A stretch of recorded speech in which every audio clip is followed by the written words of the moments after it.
Cuéntanos un poquito, primero te damos la bienvenida y qué gusto tenerte aquí con nosotros. Sí, te agradezco mucho primero la invitación, no es la primera ocasión, ya estuvimos algunos años atrás aquí conversando sobre el desarrollo y la ciudad para vivir y la ciudad como un instrumento de crear ciudadanía, que fue la labor que yo estuve durante 10 años en la municipalidad trabajando y fui cofundador de Urbanística Taller del Espacio Público y de la Empresa Metropolitana de Vivienda y Desarrollo Urbano en aquella época, y ahí quedó pues una trayectoria, un legado colectivo, digamos, donde me tocó participar y tuve un espacio, ¿verdad?, de no estar en cargos públicos, pero de pronto me llegó la lotería, diría yo, porque el cargo de director del Centro Cultural Miguel Ángel Asturias yo lo tomo como un honor verdadero y como un desafío para mi carrera profesional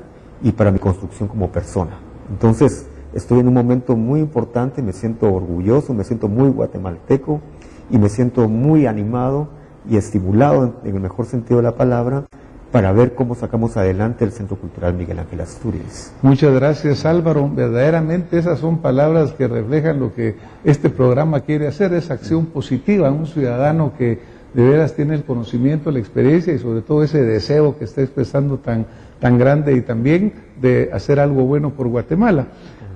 Álvaro, cuando uno va manejando en la Sexta Avenida, que ahora pues el tráfico como cuesta y te da tiempo, uno mira hacia su derecha y admira contra ese fondo bellísimo de los volcanes de Guatemala, vemos ahí esa joya que es el Teatro Nacional, el Centro Cultural, y me recuerdo aún cuando leemos un poco de la historia, que pues el gran maestro Efraín Recinos cuando lo diseña y piensa en él, cabal lo piensa en esa forma, algo que no contraste con la naturaleza, sino que se funde con la naturaleza atrás con la belleza de nuestros volcanes. Así fue la idea del diseño, entiendo yo. Sí, tenemos la suerte los guatemaltecos, lo voy a tratar de decir en palabras emocionales, más que racionales. Nosotros tenemos un Tikal, un Copán, un mirador en tiempo real en el corazón de la ciudad de Guatemala y no lo vemos. O sea, tenemos una pieza única, magnífica, que no la encontramos en ningún lugar del mundo. Es un conjunto arquitectónico, paisajístico, es escultórico y en todos los sentidos una composición. Efraín Recinos, en mi opinión, en ese sitio pasa más allá de ser los atributos que he dicho, en lo que yo llamaría un constructor de lugares. Y al ser un constructor de lugares estamos hablando del mundo maya, del mundo de los centros ceremoniales, estamos hablando de la Gran Grecia y de la polis, o sea, construir el lugar. El lugar significa un espacio en el cual surge una singularidad. Efectivamente, Efraín Recinos retomó en su arquitectura valores del paisaje guatemalteco, insumos, por llamarlo, pero no es la palabra correcta, sino influencias de la arquitectura prehispánica maya, de los colores, simplemente, y del paisaje. Y entonces hizo una mezcla cuyo crisol es el conjunto que vemos ahora. Justamente la composición los volúmenes grandes de la gran sala, justamente tienen las inclinaciones que son una metáfora de los volcanes que tenemos en el poniente. Vemos el volcán de fuego, el volcán de agua, y un poco más hacia el sur, ¿verdad?, surponiente, está el volcán de Pacaya. Y hacen un diálogo verdaderamente increíble el conjunto arquitectónico monumental con el fondo.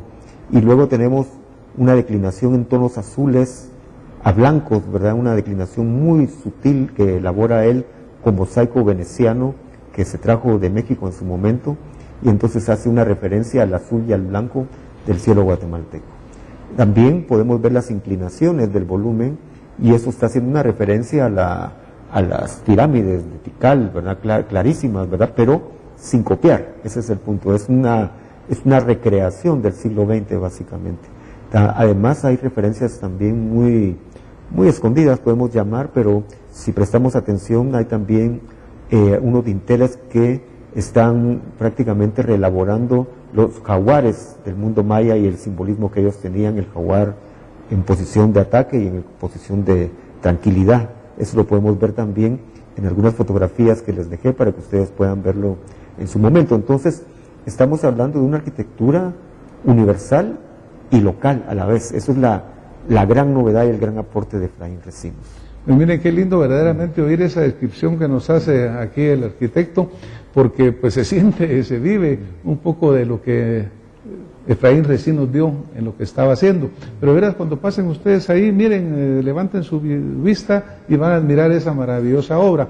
Ahora, algo interesante en esta historia, Álvaro, es de que este es un fuerte militar, el fuerte de San José.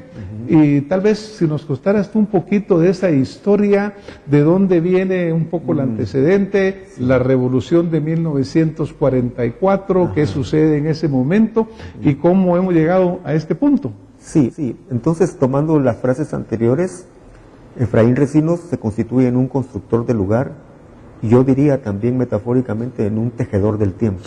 O sea, en ese sitio el tiempo confluye, y ese tiempo podemos rastrearlo de una manera como millones de años, pero tenemos poco tiempo. Pero la colina del fuerte de San José de Buenavista es un elemento geológico de gran importancia en lo que es la constitución del antiguo, o lo que es el Valle de la Nueva Guatemala de la Asunción, o el que se llamaba el Valle de las Vacas, ¿verdad?, en el siglo XVII y XVIII.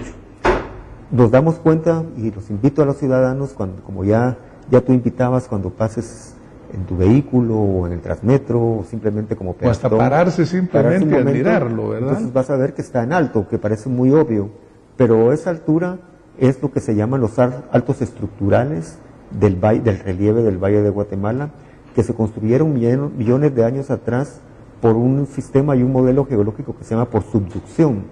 Hubo en la época prehistórica en Guatemala dos volcanes hoy inexistentes, que era el volcán de Pinula y el volcán de Naranjo, de Misco.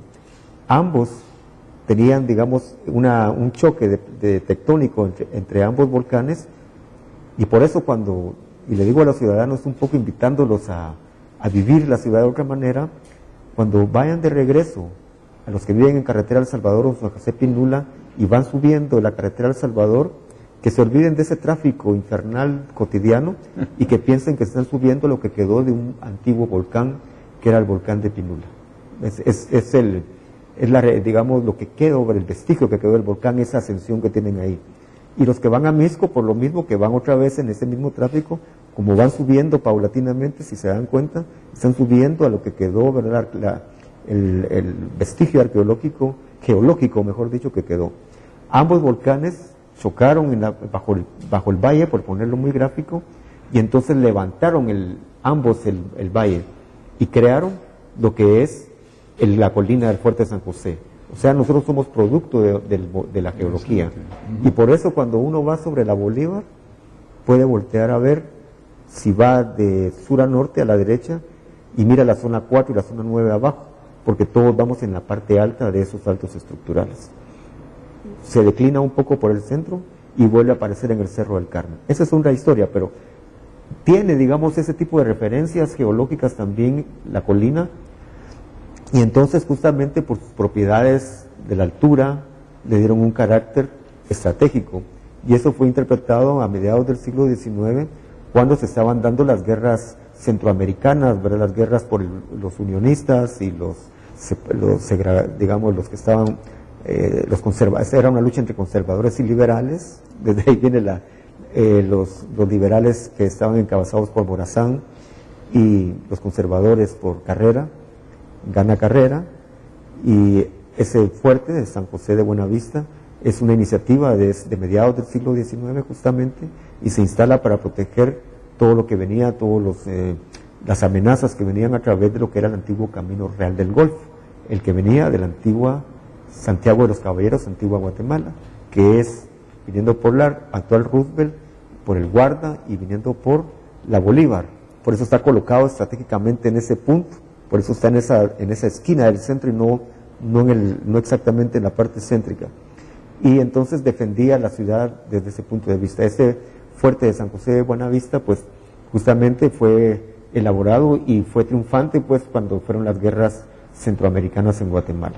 Ese fuerte de San José de Buenavista, pues funcionó estamos hablando de 1848, y vámonos hasta 1944, cuando surge el movimiento cívico-militar que conocemos como la Revolución de Octubre, y nuestro Centro Cultural Miguel Ángel Asturias también tiene esto, porque un día 20 de octubre de 1944 justamente toman las fuerzas revolucionarias y vencen al fuerte de San José y lo toman como a las 11 de la mañana, y ahí triunfa la Revolución de Octubre de 1944. Imagínate un hecho histórico que se da allí en el fuerte de San José de Buenavista. Digamos, desde ese ángulo tiene entonces un historial geológico, un historial histórico muy importante, y de ahí pues podemos hablar un poco de cómo surge la idea, si te parece, ya cuando surge la idea de un centro cultural. Recuerdo que posteriormente al surgir esta idea, pues pasa el tiempo, no se realiza, y me recuerdo que es el tiempo del general Idigo Las Fuentes, el arquitecto de Asturias, sí, que empiezan a planificar lo que va a suceder después para desarrollar en el centro cívico un centro cultural. Correcto. Creo que el arquitecto de Asturias fallece en un accidente, sí, pero sin embargo el proyecto sigue adelante. Cuéntanos un poquito de esa parte. Aquí viene una historia, nos quedamos en el 44 y el 44 genera una revolución importante de Guatemala que se puede decir, se puede llamar como la modernización de Guatemala. Era salir del feudalismo virtual que había vivido Guatemala desde la colonia para entrar en la modernidad, y entonces en eso la arquitectura y el urbanismo tienen una expresión, y en los años 50 pensadores, ideólogos, políticos, en el mejor sentido de la palabra, como debe ser, como debería ser siempre, político, ¿verdad? Como la polis griega de nuevo. Arquitectos, artistas, ciudadanos, pensaron que había que crear un nuevo centro cívico, un nuevo centro de la ciudad que reflejara ese momento histórico. El centro nuestro, que reflejaba el periodo colonial, el periodo de la República Federal Centroamericana y lo que es la independencia naciente del siglo XIX, es la Plaza Mayor de la Constitución, con la catedral, con su palacio y con lo que es el portal del comercio actualmente.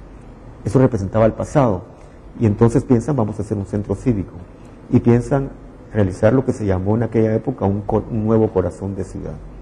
Y entonces se encuentran que hay un espacio entre la ciudad histórica y la ciudad que está expandiéndose hacia el sur. Estamos hablando del Cantón Exposición Zona 4, Tivoli, Montúfar, todo lo que ahora es la zona hotelera, turística, etcétera. Hay un vacío en el centro, que era un parque que se llamaba Navidad, y había también un cerro, una colina que le habían dado el curioso nombre de Luna Park, que es el fuerte de San José, donde está el teatro actualmente, y entonces deciden hacer ese centro cívico, desde los años 50. Y ese centro cívico tiene, como ya bien lo dije, va a reflejar las instituciones públicas, y eso es importante también para compartir con la audiencia, que se habían creado durante el proceso revolucionario.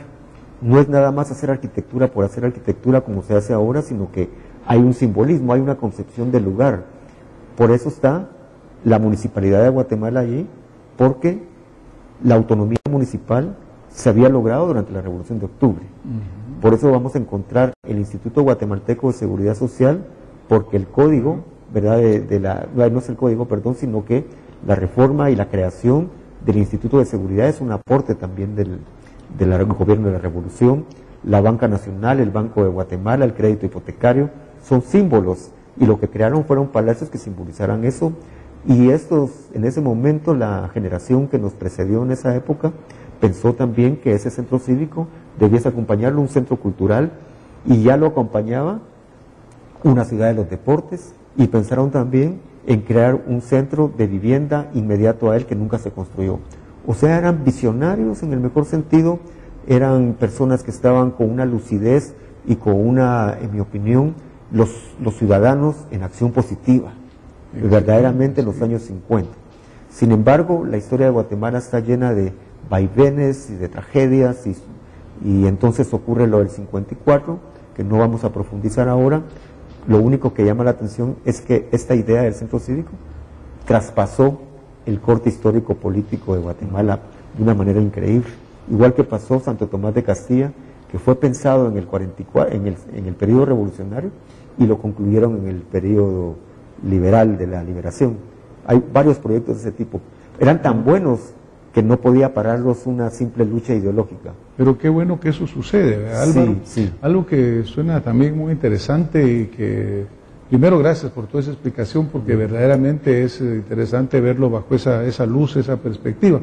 También a mí, por ejemplo, me llama la atención el hecho que un fuerte militar en algún momento, de repente hoy es un centro cultural. Sí. Estamos pasando de ser algo militar Sí. a ser un verdadero emporio de cultura. Exacto. Ahí todavía está el fuerte, pero ahora es parte de un museo, Es un entiendo. museo, sí, sí. También mucha gente conocemos o hemos visto lo del centro cultural y todo el mundo conoce la gran sala de Efraín Recinos, pues el teatro de cámara Hugo Carrillo, pero hay otras áreas que son importantísimas ahí. Hablábamos contigo antes del programa, el teatro al aire libre, Otto Castillo, Sí. en honor de ese gran poeta Sí. verdaderamente trascendental, Sí. pero ¿qué más encontramos ahí o qué viene en camino? Porque yo Sí. sé que hay cosas Sí. que vienen en camino. Sí, voy a tratar de solo cerrar el periodo histórico para entrar y amarrar bien con la idea de la pregunta ¿qué más hay en el teatro?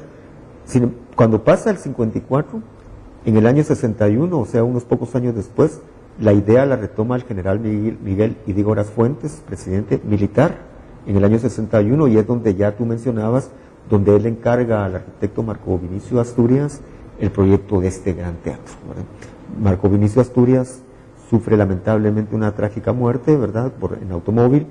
Se suspende el proyecto porque aquí sí entra la historia de Macondo en Guatemala, porque estamos iniciando una idea transhistórica, que es crear un centro cultural como es Miguel Ángel Asturias. Al año siguiente, en el 62, se inicia el conflicto armado. Idígoras Fuentes le dan golpe de Estado inmediatamente también. Se suspende el proyecto y es retomado después por otro gobierno militar, general Arán Osorio, y luego por el sucesor, que es Shell Lauber García, y él lo inaugura un 16 de junio de 1978. Por cierto, en relación a su toma como presidente, entiendo yo que parte de los actos se realizan ahí o algo así, ¿o no? Él lo que hace es que cierra, él ya va a concluir su periodo, entonces quiere dejar su nombre estampado y, digamos, inmortalizado en el teatro, y lo inaugura un poco antes de entregar. Ahí sí actuó como político. Toda la parte política. Ahí actuó como político. Pero lo importante, que la paradoja es que mientras Guatemala seguía una vertiente de un conflicto armado que nos desangró a todos, por otro lado había una curva ascendente de la construcción del Centro Cultural Miguel Ángel Asturias. Esas son cosas como para contar una historia de una Guatemala que nunca ha logrado encontrarse a sí misma, sino que ha tenido muchas como curvas y ascendentes y descendentes que van jugándose a través de la historia. A mí me llama mucho la atención ahora que estoy ahí, qué es lo que ocurría hasta el año 78. Y en el año 78, cuando se inaugura, que por cierto, yo fui a la inauguración del Centro Cultural, fui con mis papás, y fue un momento inolvidable de mi vida estar en esa gran sala. Entonces ocurrió algo que yo le llamo ahora, a la luz del tiempo y en retrospectiva, que es el periodo de esplendor del Centro Cultural Miguel Ángel, que se llamaba solo Centro Cultural de Guatemala en esa época. Es hasta en la época de Vinicio que se le da el nombre de Miguel Ángel Asturias. Durante ese periodo tenemos el esplendor de las grandes producciones, de las grandes obras teatrales, de la ópera. El teatro era productor de sus propios montajes, ahí confluían artistas, balletistas, músicos, era el lugar del crisol. Fíjense que es importante en el 78, y luego nos vamos al 86, o sea, simplemente 8 años después, y entonces ocurre otra paradoja que yo la valoro como importante, como es un mensaje a mi patria, el que quiero decir ahora. Me quiero salir de director, sino lo que yo veo. Cuando inauguramos nosotros nuestra flamante democracia, que todos pues, simpatizamos, todos somos parte de esa parte de la democracia, donde el arte, la cultura, debiese haber sido el gran faro que nos iluminara, el teatro empieza a declinar hasta el día que tomo cargo yo hoy. O sea, durante 30 años ha habido un abandono de parte del Estado hacia el Teatro Nacional. Prácticamente un abandono en todos sus campos, ¿verdad? Tenemos un abandono, el equipamiento técnico en ese momento lo encontramos obsoleto, la infraestructura ya no está a la altura de las necesidades, el patrimonio construido necesita remozamientos, consolidaciones, restauraciones patrimoniales inmediatas. La actividad artística cultural del Centro Cultural, del Centro Miguel Ángel Asturias, si bien tiene una programación intensa dentro de la sala, la vida cultural no está en su plenitud, está muy agonizante, diría yo. Tenemos pues 21 personas, técnicos artísticos para hacer montajes escenográficos, mientras que un teatro de su misma categoría y su misma escala, como es el Teatro Real de Madrid, por dar un ejemplo, tienen 140 por turno. Nosotros tenemos 21 personas.